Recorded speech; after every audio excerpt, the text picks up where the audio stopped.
Alright, now what I'm going to do is start fresh as if this were a brand new file. So I'm going to go to File, New, and the space that I use to create my sublimation artwork is a 13 by 19 at 150 pixels per inch. That's what the PPI stands for. But if I didn't already have that as my shortcut, I would come over here to the right hand side and say, okay, my paper is 13 by 19, which that's the Super B side, or the size, or the A3 plus size. And my resolution, I know we're always taught to do at least 300 dpi, but I have learned by making my files 150 dpi, I get better print quality. I don't get as much ink splotches and things that occur because it's trying to output too high resolution or too much ink down. So that is my suggestion. You may have a different take on that. So I'm going to go ahead and, oh, I'm also making sure I'm in the RGB color mode. Some of you may think because the inks are CMYK that you use CMYK color mode, but you definitely want to use RGB color mode. And I'll just let it have a white background. I'm going to go to Create. So now you see I have no other layer other than the white background. Now if I want to be able to make this a transparent background at some point, or to hide the eyeball or make it invisible, I can't do it at this point because the background layer is locked. The trick is, if you double click background, you can label it anything. Let me start labeling stuff. That's probably best practice. So I'll put white background. And I'm going to tell you why this is helpful later too, because if you ever have multiple layers on this artboard and you right click, it will actually give you the names of the different objects that you're touching when you right click. So if I had 12 items on top of this artboard in this very space that I clicked, it would list all 12 things that I'm touching, and I would have the opportunity to choose which one of those instead of sifting and scrolling through my layers. So that's just a little tidbit there. Alright, so we have our white background. We're going to go ahead and pull in our inspiration image. So if I save this from Google, which is what I did, Kelsey Airbrush sample, I'm going to drag Kelsey on into Photoshop. And you see I get a plus sign and I can drop it like it's hot. Okay, so that's Kelsey. What we're going to be doing is using this for our basic inspiration. We're going to type a text. So I got my text tool here on the left hand side with the T. I'm just going to keep whatever font is default right now, and I'm just going to type the word Kelsey. I know it seems a little weird, but I start my templates off exactly as what I see. That way it's easier for me to understand if I'm on the right track, even though I don't know anyone named Kelsey. If you happen to be a Kelsey, let me know. I'll give you this design file for free. Alright, so I'm probably going to change this font, and in order to do that, I'm going to go to my character and select the font here. I probably have over 1,000. I'm sure I have over 1,000 fonts on here, so I'm not going to trouble you by going through all of them. I'll choose one of my more recent. I believe I have Beyond the Mountains chosen for the other, but if I want to go back and see, I'm going to go back to my original one. I can actually double click my smart object because it's still editable text, and it looks like I did use the Back to Black demo as that font. Let me close out and see, because I didn't change anything, it didn't ask me if I wanted to save that time. So let's see, I guess I'll keep it consistent. There is another font that I really like. I can't think of it right now.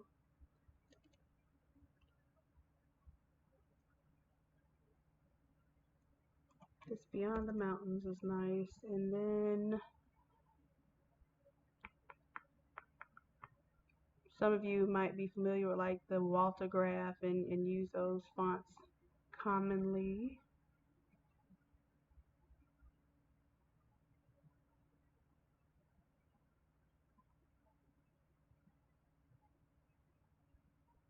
Let's try a dripping marker. And I believe this one is a free for personal use font on the font.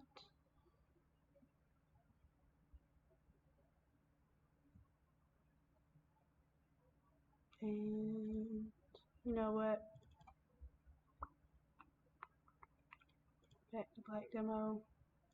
I'm not going to do that to you. We're going to use the original font. And then I'll show you what it looks like when we change the font later, because it'll be nothing to change the font later. So this one, why do I keep typing in Beyond the Mountains? I just think it wants to be Beyond the Mountains today. It is supposed to be Back to Black.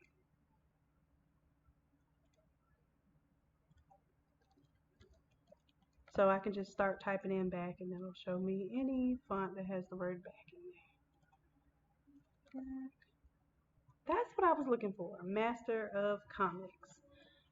That's the one that I really liked, and I couldn't think of it when I was originally doing this file. So that is the back one, Master of Comics. Of course, it's a personal use file, but I liked it because it had this really cool cut-in file type to it. So it's a little bit open and still closed enough to make our glow and everything. So anyways, I'm sorry that took so long for me to pick a font. So we have our Master of Comics font.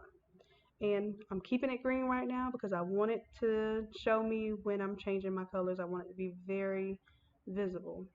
So the first layer, I'm going to click on my effects, and I have several options here. You can start with the drop shadow, you can start with outline. I'm going to start with the gradient because I believe that makes me visualize things immediately. Now the last gradient that I created was actually this yellow to pink color. So let's say that your black and white showed up as default, because most of you that'll probably be your default. So let's pretend like that was there. I could click on the gradient and I can create my own gradient. Immediately when I hover over my artwork, I get a color picker tool. And guess what it does? It picks color. So I can hover over one of my color stops. Well, not hover, I clicked on it. And then I'm going to hover over the artwork and pick one of these colors. So I picked a yellow for the top, and then the other color stop is white. I'm going to click on the color option here, hover over the pink, and if it's not as clean or bright of a pink as I might want, I'll come over here and I'll change it to whatever pink I want. I do that to get it close to that hue that I want. Okay, and now if I'm not satisfied, let's say I want more pink than I want yellow, I can actually move these color stops to where one color is a little more intense than the other. I could also move both of them in so that I get more of each color, because if you have a font that has very tall text, and when you have your Y's and your G's, they hang low and then they're greedy. They snatch up all of that gradient, and I want to see my gradient. So I'm bringing it in a little bit closer so I get a little more of that. And if we wanted to get it more like the original image, there is more pink than there is yellow. All right, so we can say okay to that. And I can, from this window now, do multiple things to this layer style. So the first layer I showed you on the last file has the gradient, and it also has an outline. The reason why I do an outline is because when I do just a drop shadow, and I'm going to make the drop shadow have full 100% opacity, because it was down there somewhere around the teens. So we're making 100% opacity. I want to see that black. I want to see it clean and clear because I want to see, do I have fuzzy edges or not? Certain applications, you want those fuzzy edges. For it to have the airbrush look, I'm going to play with my settings so that I get the amount of shadow that I want. But I'm going to address between the size and the spread how firm I want that shadow to be. Okay, and now you can see why I put an outline, because the outline is going to uniformly go around the text. And right now I have it as a stroke. The color mode is on. You also have the option to do it as a gradient. So I could honestly take my gradient that I created earlier. I didn't show you how to do that. I'll show you how to create a gradient. All you would do is hit new here.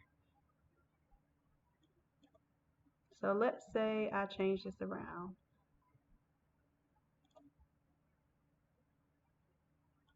And let's just create a funky version. Be like a mint green on one side, but it's more like an aqua. And then let's choose a kind of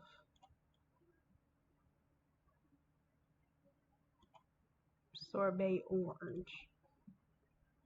Okay, so that is a new gradient that I have just created. If I say okay, it'll save it. It'll save it to this immediate layer style, but it will not create this as a gradient that I can use as a later time for a different part of the artwork. So if I hit the new button right here, now I have that saved in my presets. So if I were to choose a preset, like I'm going to choose the pink and yellow here, it automatically saves my gradient. Now, that is an option to do a gradient. I just showed you that just to be showing you that there's so many different variations you can play with this thing. But in order to get our airbrush look, I'm going to change it back to color. And the color that I'm going to select is black. And I just dragged it all the way down to this corner to get the true black. I'm going to say OK. And then I'm going to play with the size of this outline.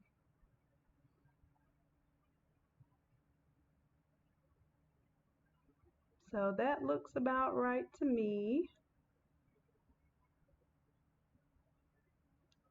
The drop shadow doesn't look like it's in the same position, like where my light source is coming from. So I'm going to go down to my drop shadow and I'm going to change this angle up here. If you see me playing with this angle, I'm trying to say, well, where's my light coming from? It looks like the light is coming from this top right angle and it's bringing the shadow to where it drops down and to the left. So it's also something that you can do that I didn't realize till like way late in the game. I can actually drag my shadow around and then not have to worry about angles and use my visual cues to see if the shadow's where I want it.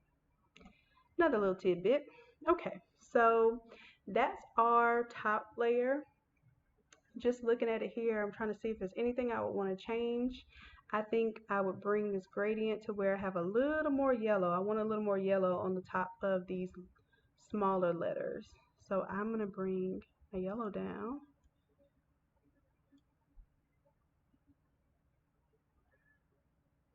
And say okay. Now if I want to save that, what do? Hit new. And now it looks like these are identical, but they're not. This one's saved where my color stops are. So we have a stroke, a gradient overlay, and a drop shadow on this top layer. I'm going to say okay. That one's done. And then I'm going to hide my layer effects right now. Because what happens is this gets pretty intense with all these layers and you do not want a whole bunch of text keeping you from seeing what layer you're on. Now, as I explained before about a smart object, this is not a smart object yet. This is just regular text that we just added effects to. I can create a smart object out of this. However, what I want to do is I want to duplicate this first. Let's see.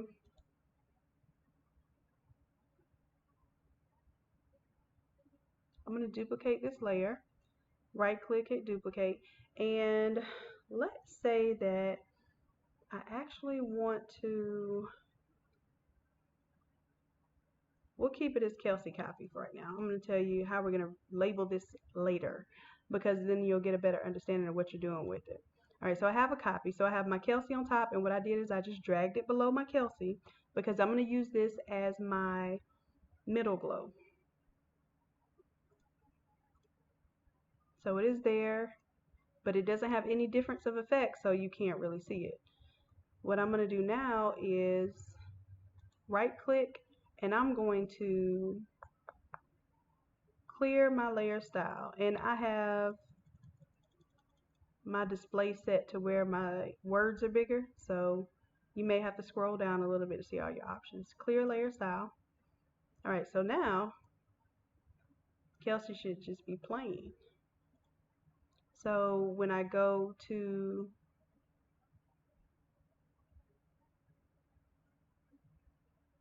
I'm gonna actually make this my smart object, this Kelsey here. And I'm gonna tell you why. I want to start with the clean version. So this one, instead of Kelsey copy, I like to name my things before I turn them into smart objects, and it's because you can always save them and export them as a name. So let's save this as the name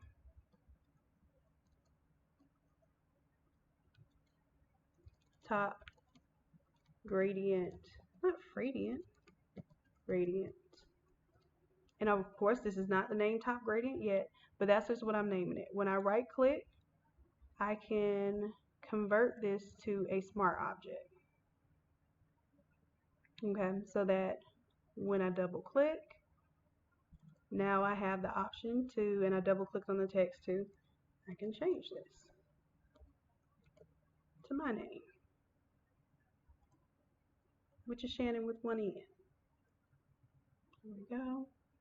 And I'm just squeezing that in so that it fits on my artboard. Hit enter to lock that change in. Save changes. Yes. Now what it didn't do, it did change the Kelsey that we originally made, because this one here is not a smart object. So what we're going to do is we're going to hide Kelsey for a second, and we're going to take this top name gradient, we're going to duplicate it twice. So we're going to scroll all the way up to my options here, and we're going to duplicate this layer, and now we can name it. So this was not going to be named top gradient. We'll call this middle glow. And we haven't made it a middle glow yet, we just know that we're going to. And again, I'm going to drag and drop the middle glow below the name top gradient. And then we have one more that we want to do. And just to check, if you want to see if this is going to change, double click on this Shannon and then change it.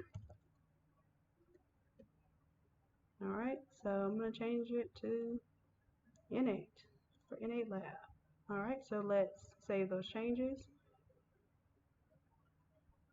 And you will check to see, did it change Innate both places? Yes, indeed it did. So those are the exact same things. And you want to keep them in the exact same place right now. You don't want to start moving these around. Okay, so the last one we need to do is the outer glow. So I can right click, duplicate this layer once again, and let's call this the outer glow. Okay. And here's another tidbit. Save as you go. I'm about to save right now just in case anything happens. But I'm going to drag the outer glow below the middle glow. I'm going to hit Control S to save, or you could have went to File, Save there. And I'll just save this as 2019-08-27.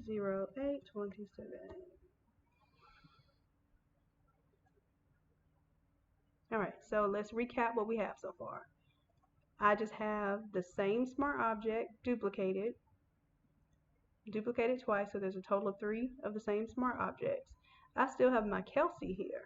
So this was just acting as a placeholder for the graphic style that I created.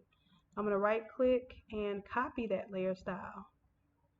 Turn off my Kelsey eyeball layer and paste right here. So what it did was it took that exact same layer style and applied it exactly to the one that I call the top gradient.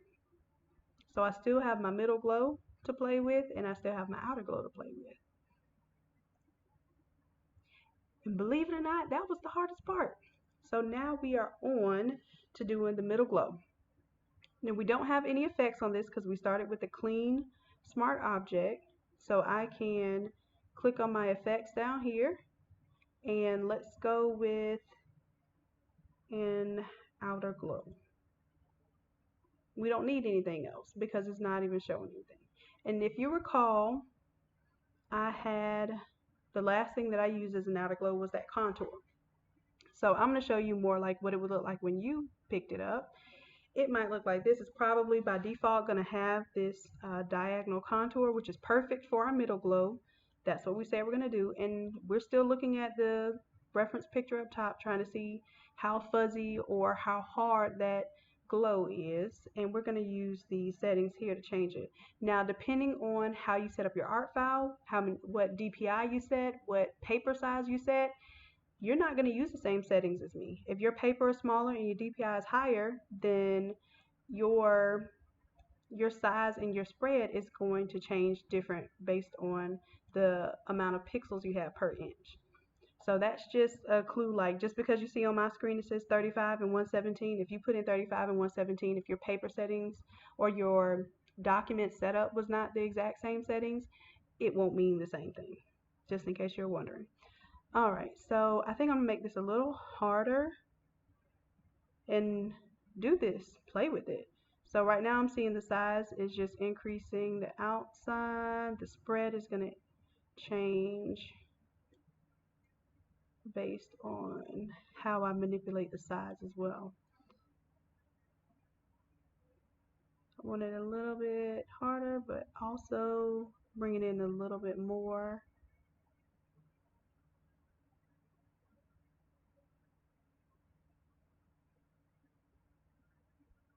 And I think that is about right. Now I have this one set as the yellow color. I'm gonna go change it. I'm gonna, instead of selecting the colors from the Kelsey now, I have my own colors. So I'm gonna select for my colors. I'm gonna hover over the most solid part of the pink here. And if I don't like what it selects, I can maneuver and change the space to be what I want it to be. But I'm pretty confident in this color picker. I'm gonna let it do what it does and say okay. Now I also have this opacity at 76, so if I were to bring it all the way to 100, you would see it was that true color. Alright, so to make this look like it looks on screen, I'm going to go ahead and let that be 100 for now and just say okay. That's all we're going to do on that layer. That's it. Pretty simple. Alright, so I'm going to click on my arrow on the side to just collapse the layer effects there, just to keep it neater. So I'm on my outer glow now. Now the outer glow, I chose to do something a little bit different than the original image, so I'm going to show you both ways. So again, we go down to our effects. We're going to do an outer glow. And I wanted my outer glow to stand out from the previous glow. That might not necessarily be what you want to do. But one thing I will show you is that you see the last settings that we use on the glows default saved here. So I have the pink and then the same amount of glow and size that we had before. Now I'm going to choose as white on here. Of course, you know, with sublimation we cannot print white, so I just chose to do yellow on mine. And I can say okay, and we can barely see it. I can see it just a little bit, and that's only because it's multiplied behind here. But if I change and increase my size and my spread, and now all of a sudden I see it. Now you could go with it just like this, where the color just happens to kind of outline a little bit. But I noticed on the airbrush file it looks like this white kind of stands off a little bit. So that's why I went to my contour, and instead of, sorry, I'll go here, it's simpler. Instead of using the straight diagonal, I'm going to choose a curve. And I'll show you the difference between the concave and the convex curve. So this is a convex curve, then you have your concave. Let's just choose the cone here and see what it does. Oh, jitter is something that makes it look a little more noisy, has like little bits and pixels in it. that effect might be useful for some things. I think we want to keep this smooth and softer. And honestly, I'm finding that I like this one better than I liked this one. Before I'd use the concave. I think I like this one better. Let's see.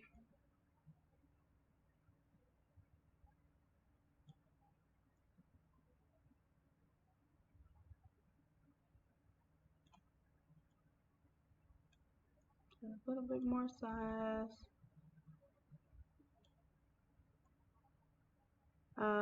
Just playing with the spread, size, and the range. And it's weird because I couldn't even explain to you what I'm doing. It's just playing with them to get whatever desired effect you like. So please don't use the settings on my screen as an exact to what you have to be doing. This is your artistry, and your eye will tell you what it wants to see.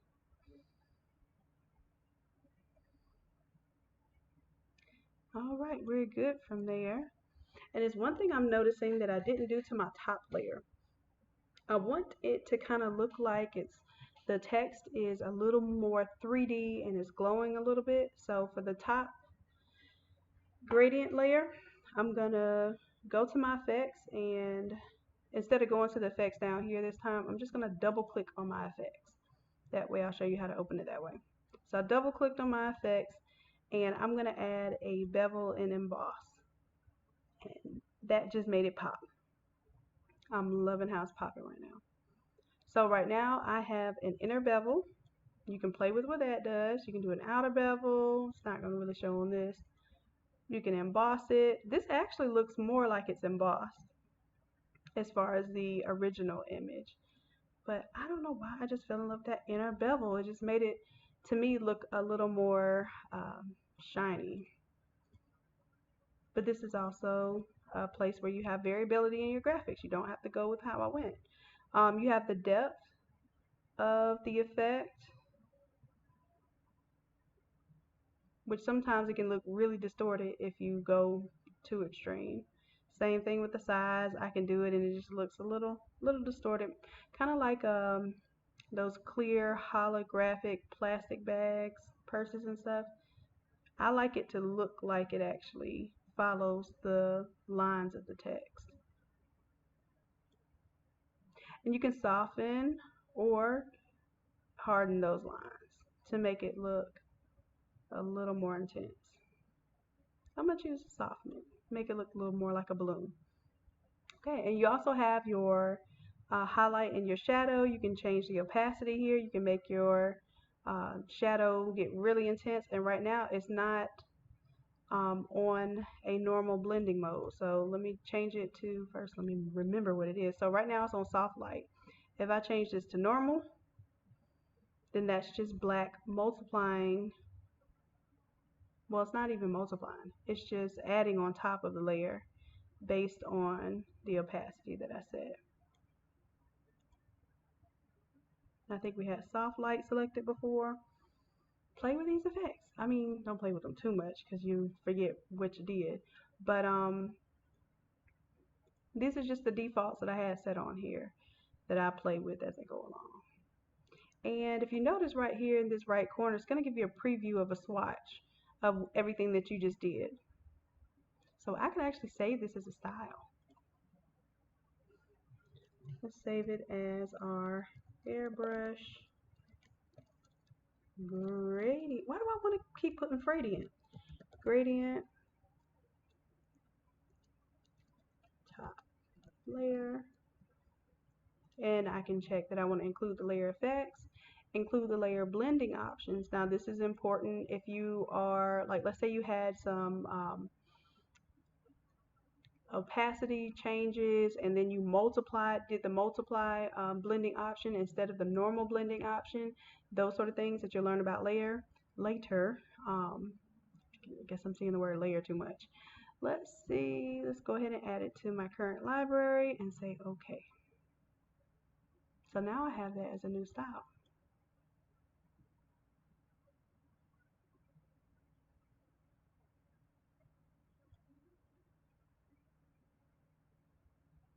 and I'm just moving this. Don't you do this unless you remember to hit undo or go backwards. And I guess that's a good thing. I should show you how to do that. So I'm moving the top layer so that you can see how the middle layer and the outer glow, the middle glow and the outer glow, are still in full effect. And if you want to do undo, you might think that Photoshop only lets you undo once because you hit Control Z once, that's all you can do. But you have a history here, and depending on your settings on your computer, how much data you have available, it will let you go back. So I'm just going to go back to that move. But it'll let you go back pretty much until you run out of steps, or for this one I have a lot of data or a lot of space that I allocate to being able to go back this far. Alright, so that's it. So I'm going to go back before that move, and I'm going to Control S, save. Now the next thing that I did on this one was, instead of these spots or bubbles, if you will, I did the stars, but I'm going to show you how to do both. Alright, so this, I like to create groups just because I like to keep my little stuff together. So this is my text here. I'm done with this Kelsey because it was just a placekeeper. I'm deleting Kelsey. Sorry, Kelsey. Alright, and then I'm still keeping my reference image because I want to see where I should be placing these little dots and stars. Alright, so first thing I'm going to do is take my whole, and the other reason why I group things because I like to be able to move them as a whole, and if you keep them in a group, you can just move the whole folder. Alright, so now I'm going to create a brand new layer. I'm going to do that by selecting the new layer button down here on my layers panel. Create new layer. Alright, and I'm going to grab a brush. Now, not sure what brush you have selected as your default. You might have a hard brush selected. I can select a soft round brush here. And the reason why I'm going to show you with the bubbles is because not everybody will have the brushes that I have, so I don't want to assume that you have the star brushes. So I'm going to choose soft round brush. I'm going to click off my artboard because I don't want to color on the artboard yet. And as you can see, this is huge.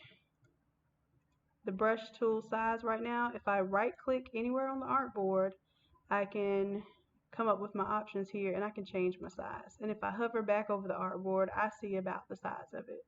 So I'm going to hover over the original art just to see if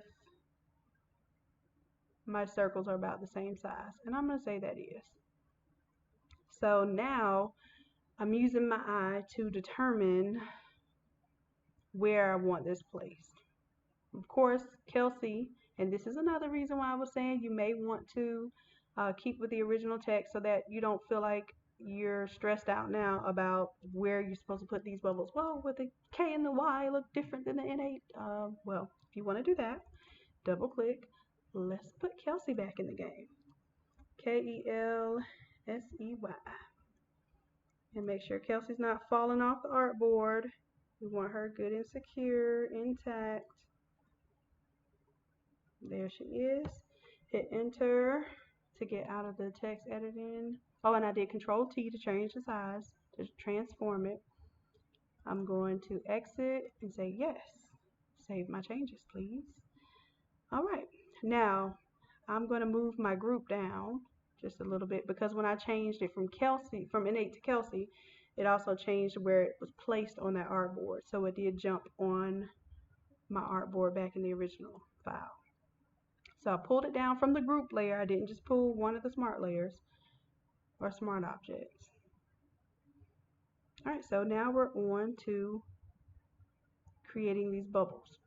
So as I expressed earlier, in case you forgot, we created a new layer. And we did that by coming down to the right hand side of the layers panel, and the one I'm hovering over right now is to create a new layer. And on that layer, I'm going to select my brush, and this is where we get to have fun. Painting. And literally, you're just going to drop paint on the artboard. But you want to select a color first, and I'm going to show you what color. I guess I have a default kind of brown selected right now. That's not what we want. So I just put it on the board so you would understand and see. I'm going to undo that one step. And while I have the brush selected, I can hold down my Alt key and my brush turns into a color picker. This is a quick way for you to move around your art without having to go back and forth and go to your color picker. What you see, I do have a color picker right here on my tools, but instead of having to go back, select the color picker, then select the paintbrush, and you hear a lot of clicking in the background, I'm going to stay on my brush, hit my Alt key, and then that I'll hold my Alt key, that's why it's staying here, and I'm going to select that pink. Now that I have that pink, and you saw that pink flash, that was the color selected. If I were to keep clicking or to hover, it will show me the new color versus the old color I had selected. So let's say I want to add these 3 little bubbles down here. I got a 1, I got a 2, and I got a 3. And these are all the same size. Let's say I didn't want them all the same size. I'm going to go back those 3 pews and remove them. Instead of me choosing a different brush size for everyone, let me zoom in a little bit. Control plus, I'm zooming in, coming in, guys. All right, I can still see my bottom here. Instead of me choosing a different brush size, I'm just going to double click. And it made it bigger. It also makes it a little more opaque, so be aware of that. And then that way when I choose my single click one, it looks smaller, but it's really the same brush, it's just multiplied. So I got my 3 there. And this is where you might not want to be so literal, but if you do want to be that literal, because you want to make sure you're perfect the first time you try something, don't feel bad. I'm the same way.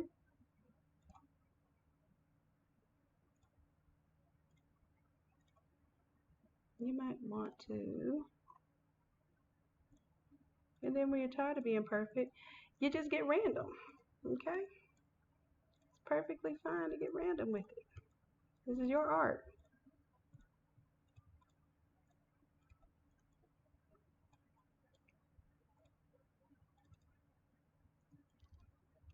And what you don't want to do is put anything too close to this edge, because your artboard will cut that gradient off and it will look like a hard cut mishap.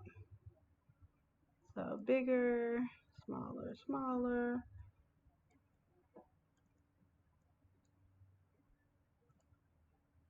This one goes a little crazier.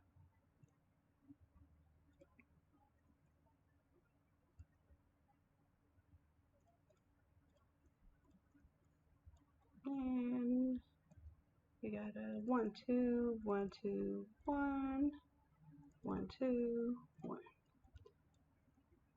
1, 2, 1, 2, 1, 1, 2, 1, 2, 1. Alright, now if I really wanted to change the size of the brush, what I would do is right click and I would actually change it smaller, larger, but I don't think that was that important for this step. Alright, so we have our dots here, and then what we're going to do is now apply the white highlight on top of those. And you can literally recreate this all over again, create you a new layer,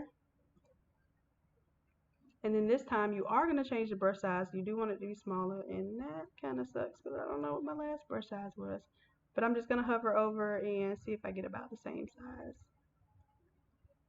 as the source image. Okay, that looks good to me. We'll try it out.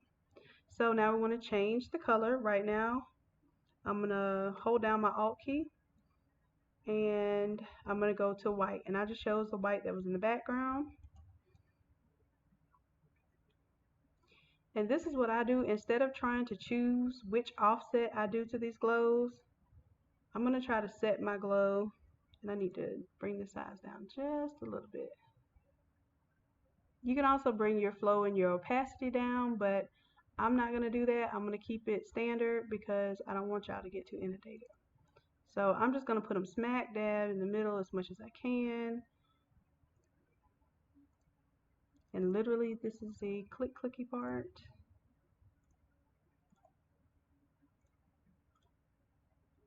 And if I had a stylus and a touchscreen right now, or if I had my tablet connected, this would go a lot faster.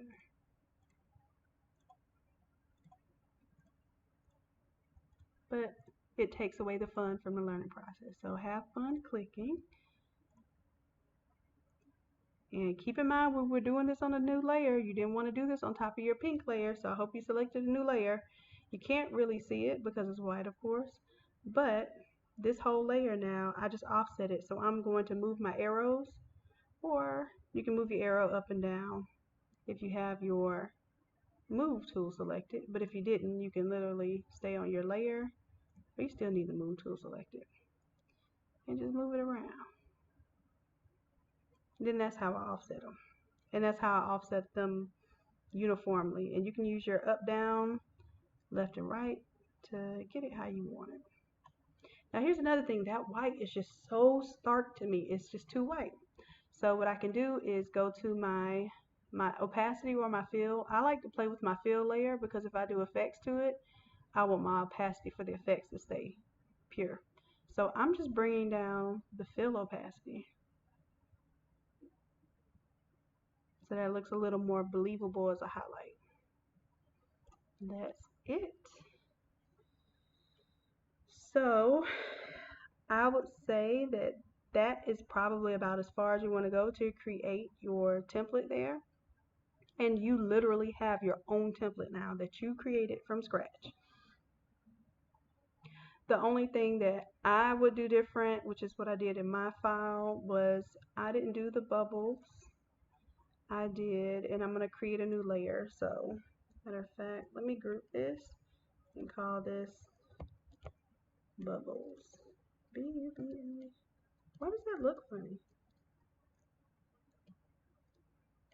I don't know. Could be that time of the day for me where it's just everything looks weird. Alright, so that's bubbles. We will turn that off and we're going to create a new layer. And we will call these stars. Because what I'm going to do is do the same exact effect I was just telling you about except with stars. So when I go to my brush, I'm going to scroll down past my general brushes. And I'm going to go to, I have this one for Media Militia, and it's a bling brush palette, and I believe it goes with the Photoshop action that I have. So let's say I want this bling because it has a good glow, and then maybe I'll do another cleaner, sleeker bling to be the interior bling. As you can see, this is huge. I'm going to bring the size down, and then I'm going to do a little test spray. So I can't see what it's going to be yet. It's just showing me the size of the internal round, which I should be able to use that to gauge how big I want it to be. And then of course, remember we selected the white last, so white is still selected. And if you look down here, it's a little cut off on my screen, but at the bottom left hand corner, you see the swatches. You see your foreground color and your background color. The foreground right here is white, background is black. I can actually switch these and I can make my background and foreground color change. And it's not going to actually make the background change, it's just deciding what you're painting with right now. Are you painting with the foreground, background, white or black? And if this is ever anything different, you can always hit this button and it resets the default. That's going to become really important when you're doing layer mask in the future. So, and technically we could do a layer mask on this one because on here the white, it breaks up, and if you wanted to be able to break that up, I would do it with a layer mask. And I suppose I can show you that too. Alright, so we're on to the stars though. So I'm going to hold down my Alt key and select my pink and just splash me a little something on there. And honestly, I don't really like that one. Let me Control Z undo that. I just like the stars as they are. The bling stars. Let me go with this one. Alright, let's see. Yeah, I like those better. So I'm going to Control Z because I didn't mean to put that there. I was just testing it out. And same thing, you can use the concept that they use for your stars. Make sure you're putting this on a new layer. Please, Louise, with a pocket full of jeans. And you got to forgive my kitty speech sometimes. That's how I get people to remember certain things. I say odd things and I don't know how it works, but it gets people to remember stuff. Alright, so I'm keeping it more in line with my outer glow. And then you may want to put a few outside of it.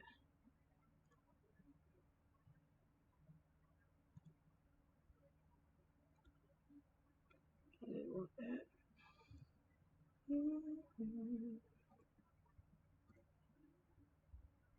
I think I'm just going to keep my color layer to the outside. And if I'm confused, I can take that away. We're good. So my color stars, and that's what I'm going to name. I'm going to rename this color stars, because I'm going to do a new layer on top of this, and it's going to be called my highlight stars. And same technique, I'm going to go and hold down my Alt key to choose my white. And of course I have to make this just a little bit smaller, so I'm going to right click, and I was at 196. Let me try like 140, 136. Let's try that. Control Z. And then I'm going to Control plus and zoom in, see what I got.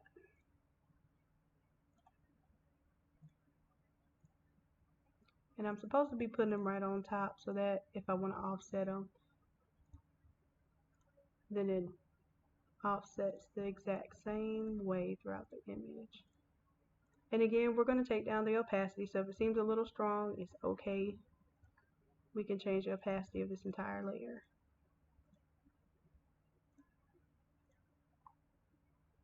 And bam, 1, 2, 3, and 4.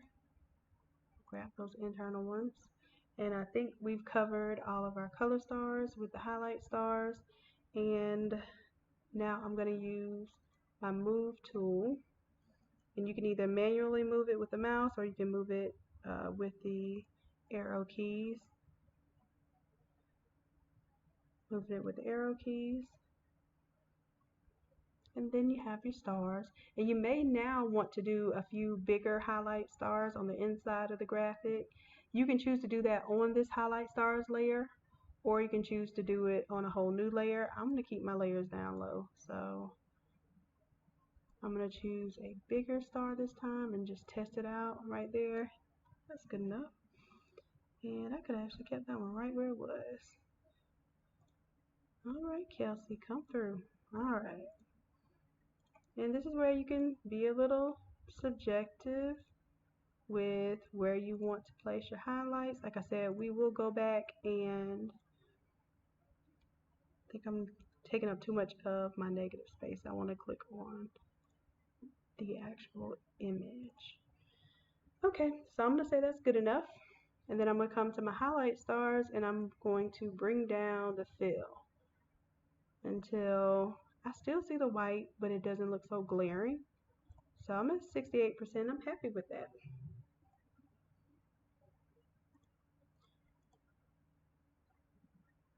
So for all intents and purposes, this file is pretty much done. And hopefully you are to this point and you're pretty much done as well. Does Bubbles have two B's? It is definitely that time of day. I need a nap, guys. B-U-B-B-L-E-S. Alright, so I have a PhD, but I can't spell worth a crap. Just to give you a little background. Alright, let's see. We got a highlight stars, everything else. Let's take off our comparison layer, because sometimes that can mess us up. Oh, you see what happened here to our outer glow? Let's see what's going on.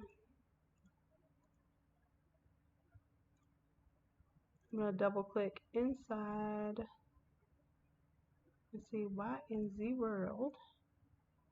Do I have anything over here?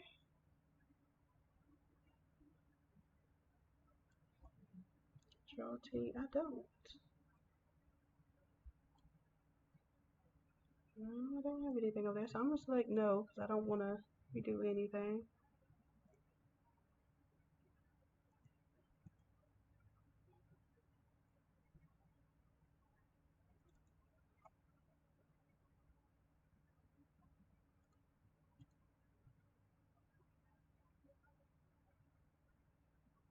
This is baffling me right now. Well, I am baffled. It's not baffling me.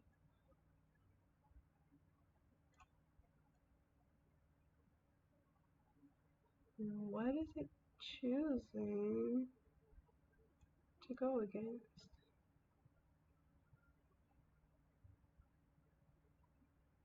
Let me cancel that. This entire group, I'm going to do, oh, I got to move my stars and my group together. We'll keep the bubbles together too, even though I'm not using them. I don't want them to get distorted. Control T, and now I can move all of this together. And I'm just dragging it at that corner. I'm going to release the shift key because I want it to actually drag proportionally. Enter. Alright, buddy, I guess you were just too close to the edge of that page, but excuse me. I did want to mention that. I think I did mention it before. When you're doing things with gradients and glows, you get too close to the edge of the page and it cuts clean off and does weird stuff. And you won't see it on the print. You'll see it when you press it on the shirt and you see a really hard line where you wanted something to look like it was faded off. Okay, so I am happy with this. I'm going to show you how to link these two layers. So the highlight stars and the color stars, I'm selecting them both and I'm going to hit this link layers, this chain. So they are chained to one another. They move together. And then I'm going to control Z so I don't actually move them. And same thing with these bubbles. Let's say you want to keep the stars and the bubbles just in case you ever want to switch things around. I'm going to group that and I'm going to call that my, let's call it my bling stars. So you have bling stars, you have your bubbles, and then you have your text. I'm going to select all of these and I'm going to link the layers just so that when I move them around they all move together. You're going to want to ungroup these, unlink these if, let's say for instance, I'm changing this text. So let's say Kelsey, you're going back to N8. Let's double click. INNATE, and I'm going to leave this right where it is. So we're going to see, say yes to save. We're going to see where those little glows end up. And it's not so cute anymore because it doesn't have the same drop casing and everything. So what I would do is unlink this bling now. And I would control T. I would not redo those all over again. It's not that serious. You can hold down the shift key to distort this, and I just bring it in to where it looks like it's a part of the image. It might have a little offset. It might look a little more extended in some areas than others, but I didn't have to redo that. And you might be very meticulous where you say, oh, well, I just don't like the way those are hanging off the bottom. That's fine too. You can go in and you can repaint those bling stars. But what you can't do is go in and try to cut individual ones out because they are so close and they have these gradients. If you try to cut one of these stars out and move it, you're literally going to be taking 10 times as much time as, and it won't look as good as if you were just resketching that part, that layer. But that seems to be it. Let me see how long this video has been. And we can sign out. And as promised, this would be my first video tutorial using Photoshop. I have a few more requests. One for the bling chain, and I'll show you what we're doing next. Let me see if I have an example up here. So let me see, where's that example? You have an example for this bling chain style shirt here. And I also have some requests to do the Photoshop action players. So for instance, we have one here where the football players are on fire. This one is not really any action to it. It's just a bunch of cutout photos and a layout where we watermark some images in the background and put other individual players up front. I have quite a few of those styles. I also had a request to do some clipping masks. For instance, how the tiger, the actual image of the tiger is clipped in the word dream, and people like to know the effects that I use on the text to make it stand out and not look so flat on the shirt. So I'll be doing some tutorials on that stuff. If there's ever anything that you see from the Instagram, which is at innatelab, spelled out INNATELAB.com, that you just really want to know how to do that, submit a request and I should be able to put that on my roster of tutorials. So that is it for now. I'd like to encourage you all to visit us on Instagram at innatelab.com. Online, innatelab.com, and then also on Facebook. It's Innate Lab, aka Innate Lab, and that's letter N, number 8, LAB, aka Innate Lab, spelled out INNATELAB. So that's all for today, guys. Please let me know if you have any questions or if you have any interest in purchasing this file, then I'll go ahead and make it available on the Innate Lab website. See ya!